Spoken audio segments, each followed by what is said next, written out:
Nous voici pour la deuxième vidéo. Nous allons parler des meubles, ensuite des vêtements, des livres et des jouets. Alors donc nous avons reconstitué un stand là pour parler des meubles, n'est-ce pas? Yes. Alors la première chose à faire pour les meubles chez vous, en général avant de venir sur la brocante, c'est de nettoyer les meubles. Hein, on nettoie les meubles, on enlève la poussière, on nettoie bien, surtout les frigos par exemple. Hein, les frigos à vendre, il faut que ça soit impeccable. On ne vend pas un frigo sale ou avec plein de saleté. Ce qui compte aussi, c'est que les gens puissent accéder aux meubles. Alors les gros meubles derrière, les petits devant, il faut que les gens puissent tourner autour, d'accord, pour vérifier l'état des meubles. Une grosse affiche permet aussi, quand les gens passent devant, de voir que le meuble est bien à vendre. Voilà, ici nous avons un autre meuble. Ce qui est important, c'est de signaler aussi s'il manque des pièces. Là vous voyez, sur le tiroir, il manque une pièce. Donc c'est important à signaler. La personne peut s'approcher et voir que les tiroirs fonctionnent bien, voir l'état général. Vous avez ici également un meuble. Alors ce qui est important quand on démonte un meuble, les pièces, Aurélien, qu'est-ce qu'il faut comme matériel? Alors, des outils. Des outils, tout à fait. Bien. Et les pièces détachées doivent être absolument avec le meuble que cela concerne. Voilà, hein. Là il y a des tas de petites vis. Vous pouvez le scotcher dans le meuble. Voilà, pour que les gens voient bien que c'est complet. Toujours la petite affiche pour bien faire voir que le meuble est à vendre. Ça c'est vraiment à préparer avant la brocante, à protéger par une feuille de papier. Alors qu'est-ce qui compte aussi d'avoir avec des meubles? Nous avons les factures, si vous les possédez, ça peut être intéressant. Qu'est-ce qu'il nous faut d'autre? 1 mètre. 1 mètre, important si les gens ont besoin de connaître la dimension du frigo pour savoir si ça rentre dans leur cuisine. Très important le meuble. Également important, Le diable. le diable, toujours le diable dont on a parlé dans la première vidéo. Pour faire venir les meubles sur votre stand, ou si quelqu'un vous achète le frigo, il faut le porter à sa voiture, vous serez bien content d'avoir le diable, tout à fait. Imaginons que vous ne pouvez pas prendre les meubles parce que c'est trop gros, vous n'avez pas la voiture, vous n'avez pas la remorque. Qu'est-ce qu'il faut faire? Il faut les prendre en photo. Vous pouvez les prendre en photo et faire des affiches. Par exemple, une chambre à coucher.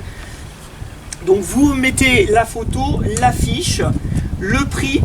Ce qui est intéressant, c'est de faire des petites annonces également, d'en faire plusieurs, que les gens puissent prendre s'ils ont besoin de réfléchir, de prendre les dimensions. Donc vous mettez les dimensions, ce que c'est, votre numéro de téléphone, important. Alors ces affiches-là sont toujours à mettre devant le stand, bien évidemment, pour que les gens puissent le voir. Là vous avez un gros à vendre pour un sommier. Donc voilà, les gens savent ce que c'est et ils peuvent se renseigner. Très important aussi, comme on avait vu dans la première vidéo, hein, des cartes de visite. Les cartes de visite que vous pouvez donner si les gens ont besoin de réfléchir et de vous rappeler plus tard. Voilà, alors, est-ce qu'on a oublié quelque chose? Non. Non, peut-être que si. Il y a une chose sur les brocantes sur votre stand à ne pas faire quand vous vendez des meubles. Aurélien, à ton avis? Sur un meuble, si le client veut voir le meuble en entier, il ne faut jamais poser d'affaires dessus. Ah bah oui, absolument. Absolument. Si vous vous servez des surfaces pour poser des affaires, évidemment vous cachez une partie du meuble. Alors qu'est-ce qu'on fait dans ces cas-là? Voilà. On fait de la place. Alors voilà, les tables sont faites pour ça. Les affaires à vendre, les jouets ou autres, faut se servir des tables et laisser véritablement les meubles libres de tout objet. Hein. Comme on ne met pas des affaires devant, ou on ne bloque pas l'accès à des meubles derrière pour pouvoir accéder. Voilà, je crois qu'on a fait le tour pour les meubles. Maintenant, nous allons voir les vêtements. Nous voici sur un stand de vêtements. Alors les stands de vêtements, c'est quelque chose qui va vous prendre énormément de temps. C'est un secteur très concurrentiel sur les brocantes, donc vraiment, il faut présenter ça parfaitement. Alors on va voir tout d'abord ce qu'il ne faut pas faire. C'est les vêtements en tas, en bordel, comme ça, posés. C'est le pire qui puisse exister pour vendre des vêtements. Et sinon, ça ne sert à rien de les amener. Je vais vous montrer deux façons de présenter les vêtements. Alors tout d'abord, nous allons parler de la propreté, laver les vêtements, présenter des choses propres. Ils sont usagés certes, mais il faut pas qu'ils soient sales ni tachés. En général, ça se vend pas. Il y a une seule petite exception dont on peut parler, c'est les pantalons des garçons un peu troués. Ça, vous pouvez en vendre. Pour les week-ends ou les vacances, ça peut être recherché pour préserver les pantalons propres pour l'école. Donc les gens peuvent en acheter, évidemment à bas prix. Alors en ce qui concerne la présentation, nous avons une présentation en carton avec les tailles différentes et les sexes différents.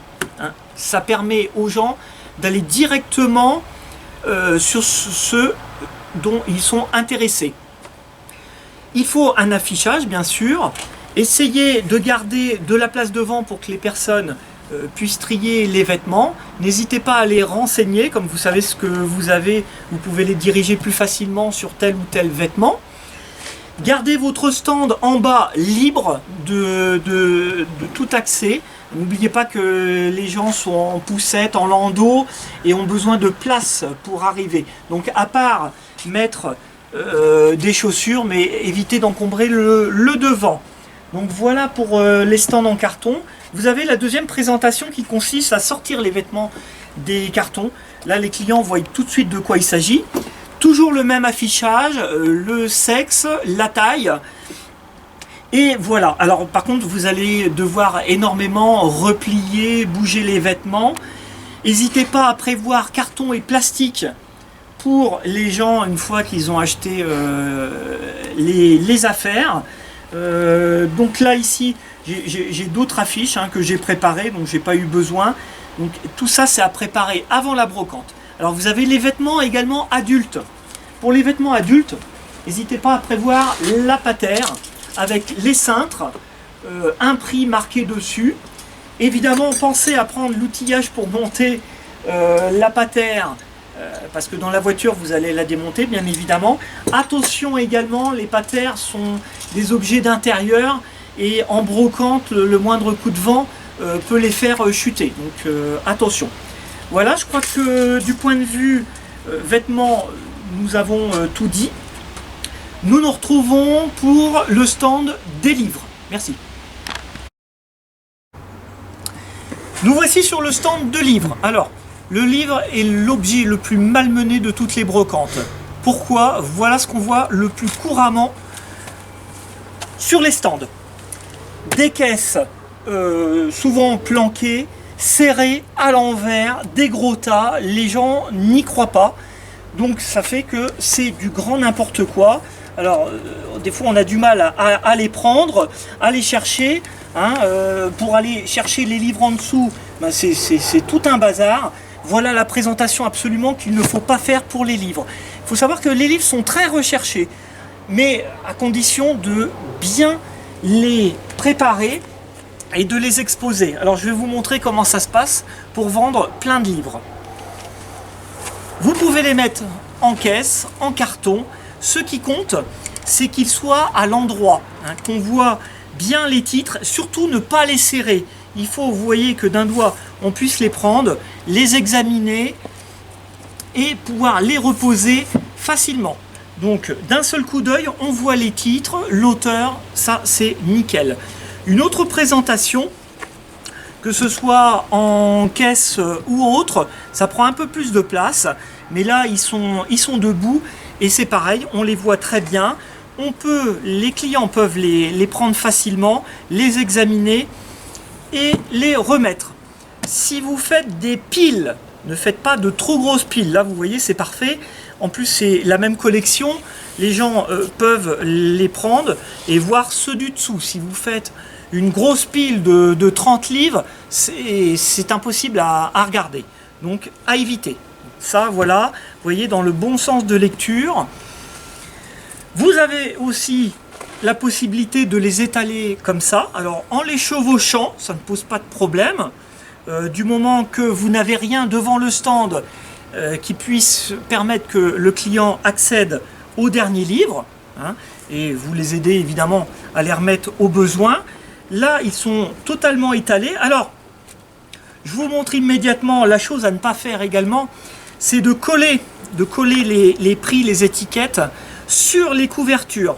Parce que ensuite, ça colle tellement bien que si on veut les enlever, eh bien, souvent, on abîme la couverture et on la déchire. Donc, soit vous marquez le prix au crayon à la première page, soit tous vos livres sont au même prix et vous faites des étiquettes, hein, il n'y a rien de plus simple. Et pour terminer, si vous avez de la place sur la brocante, vous pouvez mettre une couverture et étaler proprement vos livres. Alors, vous laissez des passe-pieds pour que le client puisse accéder au fin fond du stand et pouvoir choisir le bouquin qui l'intéresse. Voilà. Si vous faites des lots de magazines, là vous pouvez les réunir, pas besoin de les étaler, vous les mettez en tas et vous affichez le prix. Dernière petite chose pour le stand de livres, les livres sont sensibles à l'humidité. Alors s'il vous plaît, protégez-les.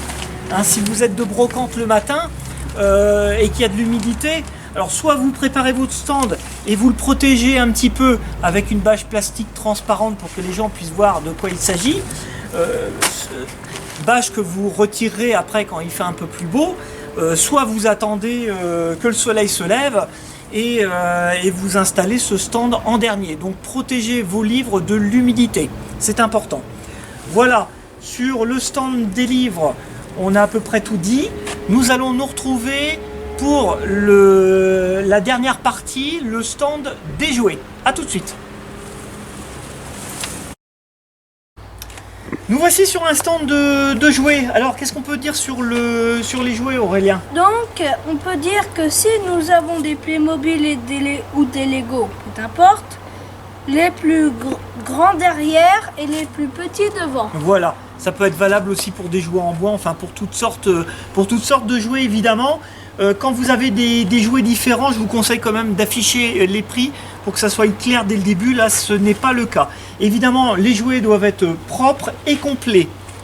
Voilà, qu'est-ce que tu peux nous dire sur ce beau camion? Donc, les jouets à pile, si vous en avez à vendre, il faut prouver au client qu'il marche.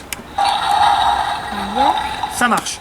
Nous avons des piles, si au cas où un jouet n'avez presque plus de batterie, vous avez tout consommé, vous pouvez recharger. Voilà, surtout prouver au client que le jouet fonctionne. Hein, tout simplement, il y a des tas de jouets à pile, donc prouvez toujours que les jouets fonctionnent et sinon vous ne les vendrez pas. Ensuite, nous avons les puzzles, 1000 pièces, 48 pièces et 36 pièces. Alors, le 1000 pièces est-il complet? Oui, car nous voyons un instant. Ah, le sachet est fermé. Et donc, nous savons que le jeu Nous savons qu'il est complet. Hein, les puzzles, toujours délicats de savoir si c'est bon ou pas. Alors, et les plus petits? Les plus petits, bon, on retrouve l'exemple. Les Oui. plus grands derrière, les plus petits devant.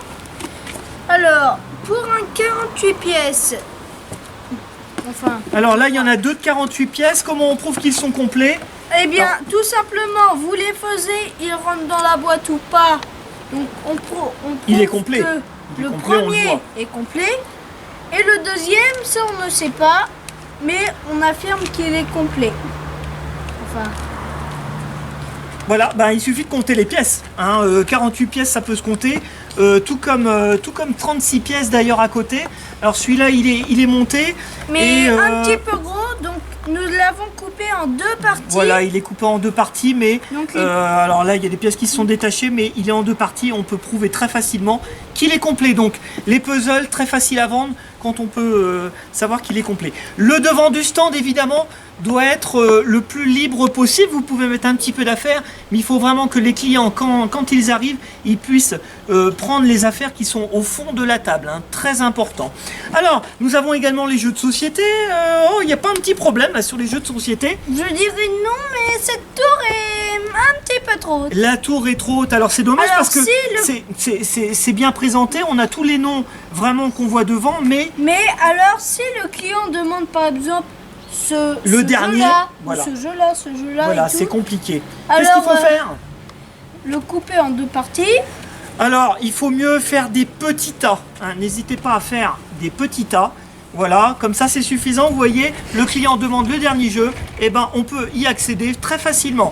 Alors les jeux de société c'est pareil, hein. Faites en sorte qu'ils soient complets et qu'il soit complet et qu'il y ait le mode d'emploi. Voilà.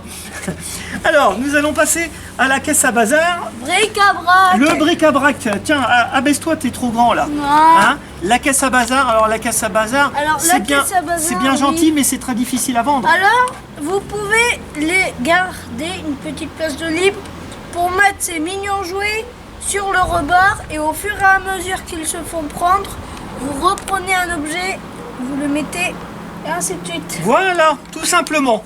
Hein, si vous avez la chance maintenant d'avoir de la place, vous pouvez mettre une couverture également à terre et exposer des jouets. Voilà, toujours laisser des passe-pieds pour que les gens puissent accéder à tout. Les peluches notamment, les peluches ça marche très bien, hein. Si vous les étalez, voilà, laissez toujours de la place de libre. Et ben écoutez, on a vu un peu tout ce qu'il fallait voir sur les jouets.